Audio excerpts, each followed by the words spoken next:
Olá, sejam muito bem-vindos a mais um episódio do Encontro FBH, o podcast oficial da Federação Brasileira de Administradores Hospitalares.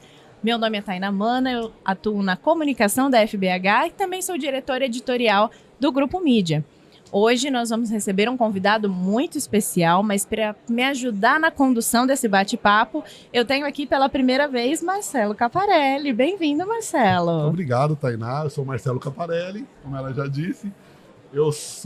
Faço parte da equipe comercial da FBH, diretor executivo do Grupo Mídia e também o CEO da plataforma Gestão Prime, que é a nossa plataforma de filantropia. Muito obrigado pela presença de vocês aqui. Imagina, hoje você vai me ajudar a conduzir um bate-papo com uma pessoa muito especial, muito inteligente, que entende muito do setor em que a gente atua. E o nosso convidado de hoje é Jefferson Sadossi, diretor corporativo de mercado e cliente da MV. Formado em administração de empresas, Jefferson está na MV desde 2004, onde iniciou sua trajetória como consultor de projetos. Ao longo da carreira, passou a ocupar posições estratégicas e participou de conquistas extremamente importantes, como o recorde de vendas da Regional São Paulo em 2022, o maior valor de vendas da história da companhia. Sua trajetória mostra como uma carreira pode ser construída a partir de relacionamento, escuta, confiança e consistência. Jefferson, seja muito bem-vindo ao Encontro FBH. Obrigado, Tainá. Obrigado, Marcelo. Prazer estar aqui com vocês. Sempre bom poder falar um pouquinho do mercado da saúde, de como a MV tem colaborado para o crescimento do setor, para os avanços da tecnologia. Então, só gratidão por poder estar junto com feras igual vocês. E para começar nosso bate-papo de hoje, você está aí na MV desde 2004 e começou sua trajetória como consultor de projetos, como te introduzimos ali no começo. Quando você olha para esse caminho que você traçou, qual momento você sente que mais marcou a sua virada como líder? Bom, posso dizer que eu tive dois grandes momentos marcantes na MV que mudaram a minha trajetória de vida, inclusive não só como líder da empresa. O primeiro foi na minha própria entrada na MV, Eu sou natural de Petrópolis, uma cidade do interior do Rio de Janeiro. Venho de uma família que a gente sempre viveu muito bem, mas sempre tivemos algumas limitações. E o meu grande mentor de vida foi meu pai, que durante grande parte da minha vida dizia para mim que eu tinha que sair de Petrópolis porque a cidade era pequena para mim, que ele enxergava isso em mim. E no dia que eu entrei na MV, que eu fiz a minha primeira viagem para fora de Petrópolis, meu pai faleceu. Então ali já começou o início de uma certeza de que eu estava trilhando um caminho pedido pelo meu pai.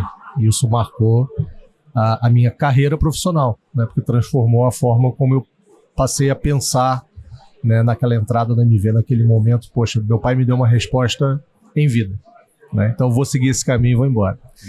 E depois de longos desafios implantando inúmeros hospitais, o grande passo da mudança veio na transição para a área comercial. Eu era um profissional extremamente técnico, gerenciava projetos, tinha um vasto conhecimento técnico de implantação e com muita tranquilidade eu detestava a área comercial, porque eles me entregavam as vendas que eu tinha que fazer de todo jeito. Eu tenho que falar sobre isso, sem dúvida.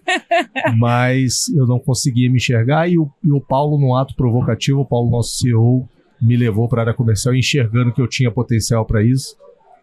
Passei 6 meses frustrantes da minha vida, porque eu não conseguia desassociar o técnico, até que um dia eu virei uma chave, através de uma pessoa, de um mentor que eu tinha, que era o Galvão, que foi um diretor corporativo nosso, onde ele disse para mim, talvez você não está tendo êxito porque você está fazendo do mesmo jeito. Talvez você precisa mudar a forma, mudar teu mindset. E através de algumas orientações dele, eu mudei o modus operandi e aí eu virei um comercial. E ali foi a grande transição da minha carreira que gerou todas as oportunidades para eu chegar até aqui hoje como diretor corporativo. Perfeito. Uma grande trajetória e com um marco muito sentimental também. Muito, muito. Trajetória, meu amigo? Bom, eu quero fazer uma pergunta para você, mas antes quero deixar publicamente aquilo que eu falo para ele particularmente, que tem uma admiração muito grande, uma pessoa muito bacana, uma influência tremenda dentro do mercado. Eu não tenho tanto tempo de mercado como ele, porque eu sou mais novo, como vocês podem ver, Mas eu comecei cedo. Mas são quase 2 décadas e desde o início nos conhecemos, é um grande amigo. Eu sei que Você vivenciou nessa companhia maravilhosa que você atua grandes conquistas, e quando nós enxergamos isso, nós vemos o exterior. Mas eu quero fazer uma pergunta aqui nos bastidores, Jefferson. O que você traz de aprendizado com os desafios que você enfrentou ao longo dessa trajetória? Marcelo, assim, o desafio de uma empresa que, primeiro, né, a MV iniciou de um cunho muito familiar, né, por um presidente, um líder como o Paulo, e na linha do tempo ela foi crescendo, adquirindo empresas, construindo novas soluções, abrindo novos CNPJs, e nesse emaranhado de crescimento tu tem que adotar uma governança mais robusta, né? E quando tu tem um modelo cultural muito familiar, tu tem que partir para uma governança mais robusta, tu sofre um choque de realidade muito grande. Então, eu posso te dizer que eu estou indo para 8 anos na diretoria corporativa. O grande desafio é tu adequar a cultura da empresa nesta transição de um modelo familiar para um modelo, de fato, de uma multinacional, né? Ainda tendo um líder que é um cara extremamente familiar, um cara que participa com a gente todos os dias, como o Paulo, um cara muito ativo. Os desafios são muitos, né? Porque tu tem que estruturar processos, tu tem que capacitar pessoas, tu tem que fazer pessoas que tinham um modelo mental e cultural entender que agora tem um modelo de governança diferente, que tem uma cobrança de resultado diferente, né? Que tem consequências na não entrega dos resultados, e numa empresa familiar, isso, o pano é mais passado, o pano é mais quente, né? Vamos dizer assim, né?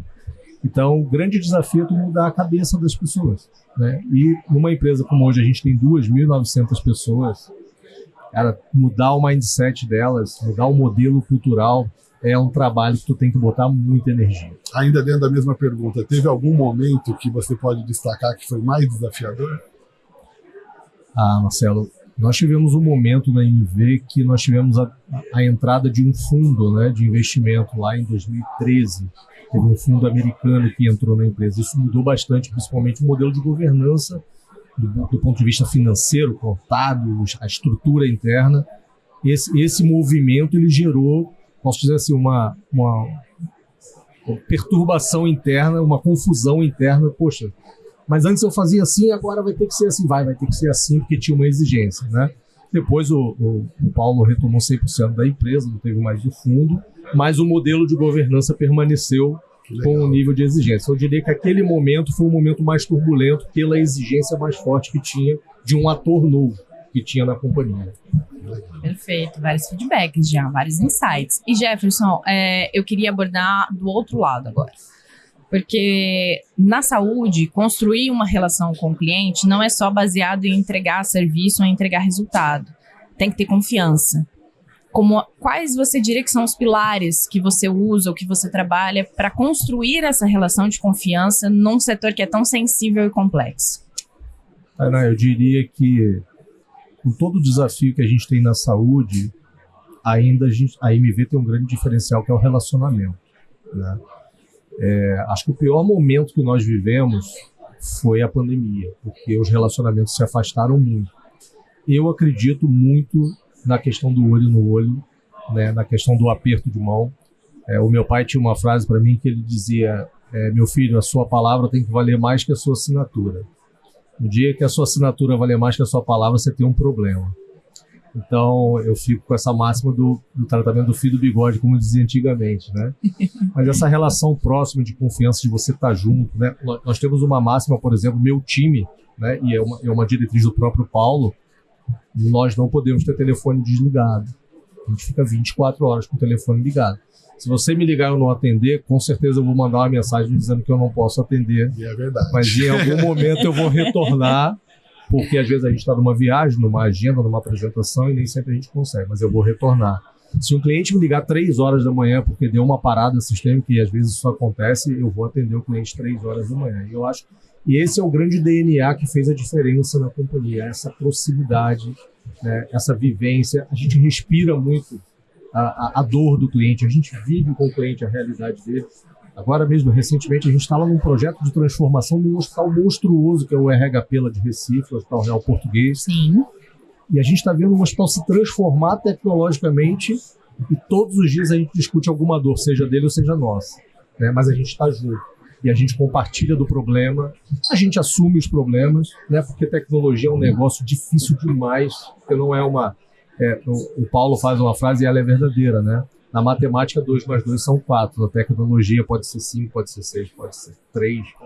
Porque não tem uma ciência exata, porque cada dia tem um componente novo, né? E quanto mais proximidade você consegue ter e fazer com que a pessoa entenda a tua dificuldade e você entende a dificuldade dela, aí essa relação ela muda. Então, por isso que a MV tem muita relação de confiança no Conseguir mercado. entregar essa solução para o cliente, resolver uma dor, faz toda a diferença, né? Muito bom. E nós temos um componente adicional que eu sempre falo, né? Nós hoje vivemos um desafio de mercado que é, se você olha, por exemplo, para o meio filantrópico, que é um meio que tem a maioria dos hospitais no Brasil, você pega uma cadeia de gestores que tem 60, 70 anos mais. Se você vai para grupos privados, você baixa o nível médio de idade, tem pessoas de 30 anos em gestão de hospitais. E eu vendo uma mesma tecnologia, eu vendo um mesmo modelo de negócio para pessoas que têm mindsets totalmente diferentes, modelos mentais totalmente distintos.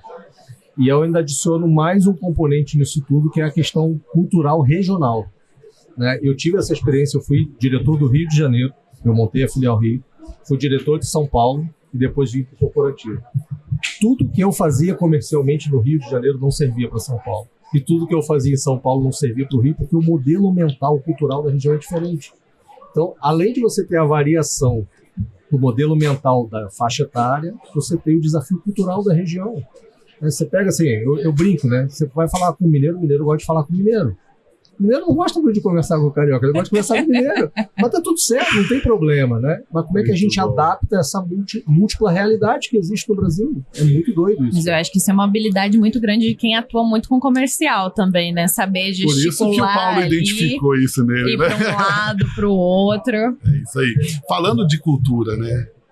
Você vem crescendo há muitos anos dentro da mesma companhia e a gente, olha, uma mudança de cultura, isso é natural, você acabou de falar isso agora há pouco, e também tem essa questão da cultura do processo de atender diferentes locais, porque agora você atende global. A pergunta é, o que mudou em você nesse período dessa trajetória? O que você teve que se adequar? Qual é a mudança no Jefferson? As pessoas querem saber de pessoas, de líderes. Você como um líder, eu vou até, para ajudar na pergunta, eu presenciei uma vez o Jefferson, que eu não conhecia. Eu presenciei ele num momento um pouco mais ríspido com alguns dos executivos dele, né? E eu falei, poxa, que legal, né? Um momento que foi necessário aquilo. Isso também acontece no teu dia a dia? Essa mudança veio com o tempo? Vamos lá. Com certeza, Marcelo. Assim, eu tenho uma forma de trabalhar, Marcelo, que é liderar pela confiança, né? Eu sempre digo para as pessoas que eu lidero assim, se um dia eu tiver que desconfiar de alguém, não vai trabalhar comigo, né? Eu sou um gestor que eu estou na gestão aí há mais de 15 anos diretamente, né? Nunca controlei o horário das pessoas. Se precisa sair para pegar o filho do colégio, do médico, cara, tá tudo certo. Mas o combinado não sai caro, a gente tem um resultado no final. Mas o que eu drivei na minha linha do tempo, Marcelo, para poder assimilar isso tudo que eu falei um pouquinho antes, foi buscar as melhores pessoas dentro da condição de cada região, né? Então hoje eu tenho regionais espalhados no Brasil inteiro, com líderes regionais no Brasil inteiro. E se você me perguntar, Jefferson, tu tem o melhor líder em Minas e Rio de Janeiro? Tenho certeza absoluta que a pessoa que lidera lá é a melhor pessoa que eu tenho. São Paulo é a melhor pessoa que eu tenho, né? Sul é a melhor pessoa que eu tenho. Em todas as regionais, não vou citar todas. Porque eu dei o tom das pessoas poderem personalizar as regiões do Brasil, as regionais da MV, para atender os aspectos locais. E para fazer isso, eu tive que abrir mão de entender que eu não podia fazer tudo, que eu tenho que ter pessoas com habilidade de fazer. Porque esse é um grande problema. Tem muito líder que ele acha que ele tem que saber de tudo, né? Assim, eu cuido da área de marketing da MV. Você me perguntar qual é a minha especialização em marketing, eu não tenho especialização em marketing, mas eu tenho certeza que eu tenho uma área de marketing que funciona muito bem, que está muito bem liderada. Então, eu acho que a habilidade do líder é se cercar de pessoas que tenham as competências complementares, porque a gente aprende todo dia, Marcelo, tá, né? Todos os dias a gente aprende alguma coisa com alguém, né? Eu ainda vejo, na saúde, tem líderes que acham que eles têm que dominar 100%. né? E talvez por isso você vê hospitais mais atrasados que outros hospitais. Então, às vezes microgerenciamento é um vilão, né? Exatamente. Então, assim, é você conseguir reunir as habilidades diversas, inclusive as que você não tem, e tá tudo certo. Você respondeu muito bem. Eu acredito que é o que a gente queria. Tá ouvindo? Agora sim. Eu digo que você respondeu o que a grande maioria das pessoas esperavam. Resumindo, um líder tem que ser moldável, né? Tem que ser ajustável. Né? Claro, 100%. 100%. A equipe, principalmente. Mas isso eu acho que vale reforçar o que o Marcelo falou, porque não são todos os líderes que têm essa habilidade de se moldar a essa estrutura, né? Perfeito. Ou de confiar as pessoas que elas realmente vão fazer aquilo. Isso também é reflexo de você saber orientá-las. Então faz toda a diferença. Perfeito. E você entender, Tainá e Marcelo, que as pessoas vão errar. Sabe? E não tem nada de errado nisso. Porque só erra quem tenta. A gente tem uma frase lá que é melhor segurar um louco que empurrar um bobo, né? Pô, se eu tenho uma pessoa que está tentando, ela errou, eu falo pro meu time, pode perguntar para qualquer um, peça perdão, mas não peça permissão. Tá tudo certo. Jefferson, fui lá, fiz, cara, deu errado. Beleza? Tu tentou. E o cara que tá parado esperando, né? Agora, para você chegar nesse nível, você tem que se preparar e não ter vaidade. E esse é um problema das lideranças, de muitas lideranças na saúde. Eu sou provocativo mesmo. Porque tem muito líder que é muito vaidoso, né? E ele acha que ele tem que saber que só a palavra dele vale e assim por diante. E dentro da estrutura tem muita gente boa. Se você olhar todo dia para baixo, tem gente que levanta a mão todo dia e faz coisa brilhante. Brilhante, brilhante. Até porque o erro, de certa forma, também vira um aprendizado, né? Porque se você não tivesse errado ali, você não ia conseguir recalcular essa rota e achar a melhor forma de trazer aquele resultado. É isso aí. E assim, para além dos números, porque você teve em momentos da MV que você conquistou recordes e bateu vários números que ninguém conseguiu atingir. Pro Jefferson, fora o profissional, no pessoal, o que esses números representam para você? Eu acho que é a trajetória de vida do que eu construí, né? Eu formei 2 filhas para a área da saúde. Eu tenho uma filha nutricionista e uma filha médica formadas, né? Acho que eu pude dar a minha contribuição social pro mercado, né? Tenho uma família bem estruturada, uma vida muito tranquila. Eu acho que os números representam um apoio que eu posso dar para minha família, para as minhas filhas, para minha esposa, para minha mãe, para os meus irmãos, para os meus amigos, né? Poder ver pessoas que cresceram comigo dentro da MV, dentro da estrutura, né? Eu tinha pessoas que eram gerentes de contas comigo lá atrás e hoje são diretores da MV, que vieram na mesma tocada do meu crescimento. Então é gratificante quando você leva as pessoas na manada, né? Você leva junto e você faz uma entrega para a sociedade, porque do mesmo jeito eu impacto na vida delas, né? E elas impactam em outras vidas. Exato. Né? E como meu pai dizia, eu sempre remento meu pai, né? Porque meu pai era meu ídolo. Meu pai é meu ídolo, né? De vida. O que o homem pode ter na vida é legado. Então se você deixa o legado, tá valendo. Que você alcança reforçam a aposta que o seu pai teve em você lá atrás, né? Você conseguiu, a aposta dele extremamente válida. Ele acreditava. É com essa crença que nós fazemos tudo que fazemos, para que cada um possa deixar o melhor legado, né? Porque, na verdade, no final das contas, é isso que vai ficar, né, Jefferson? É isso aí. Jefferson, falando de você, um líder de mercado, tanta pressão com metas, com a própria cobrança dos clientes. Como que você, Jefferson, mantém o equilíbrio entre as exigências do mercado, entre a pressão das metas e também como você faz para não perder o contato e a conexão com as pessoas? Como você mantém esse equilíbrio? Tem uma turma do meu time que diz que eu tenho um botão que eu ativo o modo avião, às vezes. Então, tem hora que eu ativo o modo avião, tem outros que dizem que eu sou monge, eles brincam comigo, tu é meio monge. Né?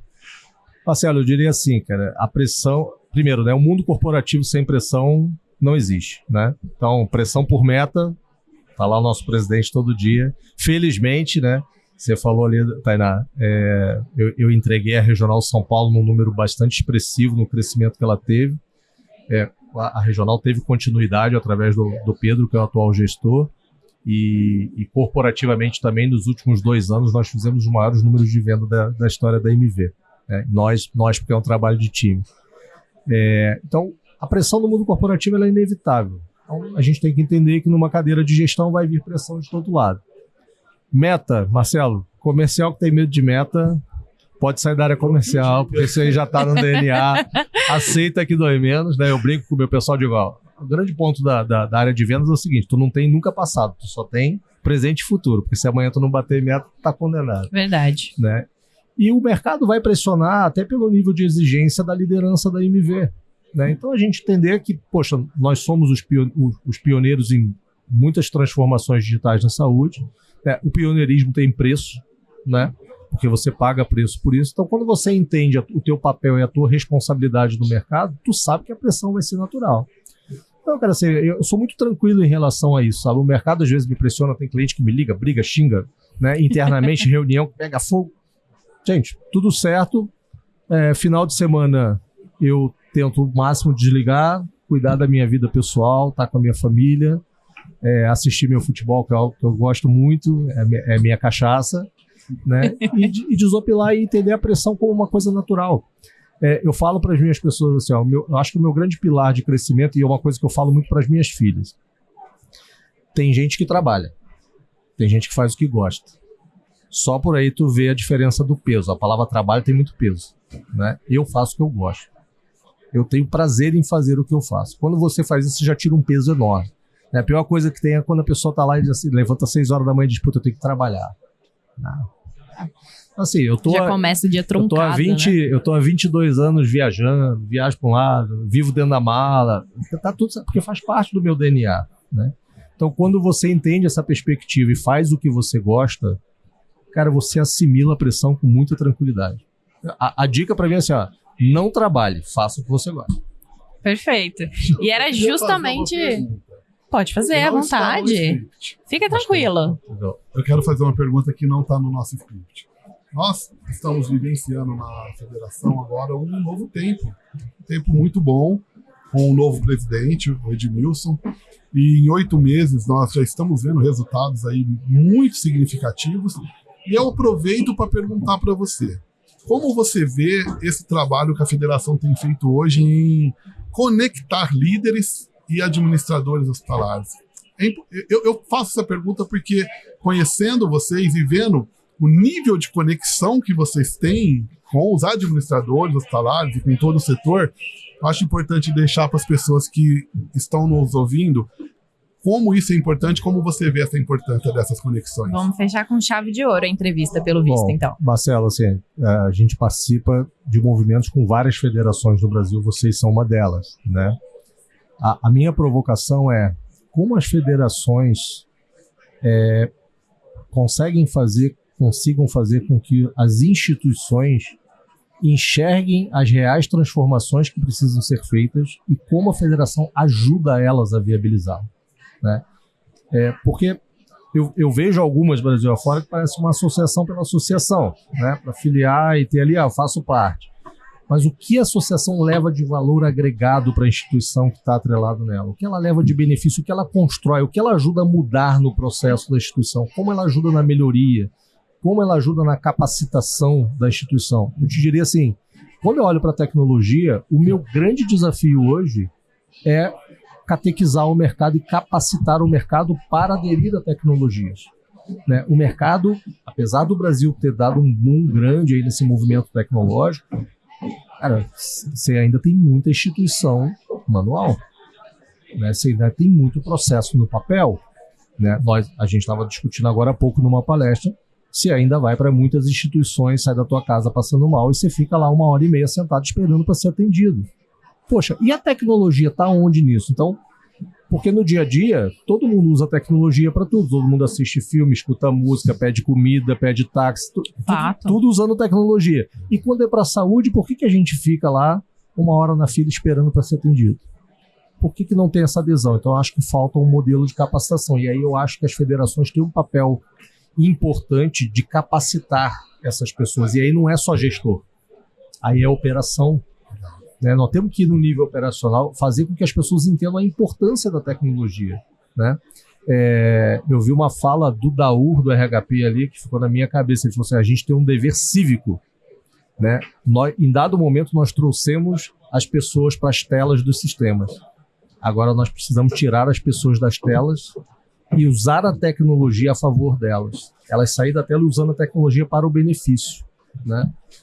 Então é isso. E como é que a gente prepara as pessoas para usar a tecnologia de uma forma leve? Porque em dado momento parece que a tecnologia virou um fardo, virou uma planilha Excel que alguém tinha que ir lá e preencher. E não é sobre isso, né? Hoje você tem a inteligência artificial fazendo trabalhos sensacionais de forma automatizada.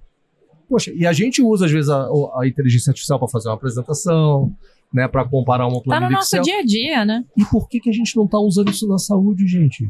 Por quê? Então, Marcelo, respondendo a tua pergunta, eu acho que as federações têm o papel de ajudar a preparar. Eu acho que melhorou muito nos últimos tempos. Acho que vocês, inclusive, têm feito um trabalho brilhante. Eu acho que é um trabalho de como é que a gente desce a cadeia toda preparando eles para esses novos movimentos. Né? Exato. Como compartilhar isso, porque nós falamos com lideranças, só que eu acho que é um trabalho de todos como os chegar no chão, como chegar no chão, como aquilo passar, né? É isso aí. E você vê assim, né? Com o movimento agora da inteligência artificial, eu tenho umas falas que às vezes o pessoal fala que eu sou meio duro, mas eu acho que tem que ser, né? Porque às vezes acho que a gente romantiza tem muita momentos coisa, que necessita. né? Por exemplo, se fala que a inteligência artificial vai tirar algumas profissões. Sem romantismo, vai tirar. Vai tirar, porque ela tá trazendo um nível de especialização. Já está tirando, Então, mas o que eu diria? E o que ela vai trazer de novas oportunidades? Ninguém está olhando? Ninguém Só está fala olhando disso. porque ela vai tirar? Gente, o profissional do futuro é o profissional que souber usar a inteligência artificial. Exato. Ele vai gerar muita oportunidade para quem sabe usar. Porque a IA pela IA também sozinha, ela não faz muita coisa.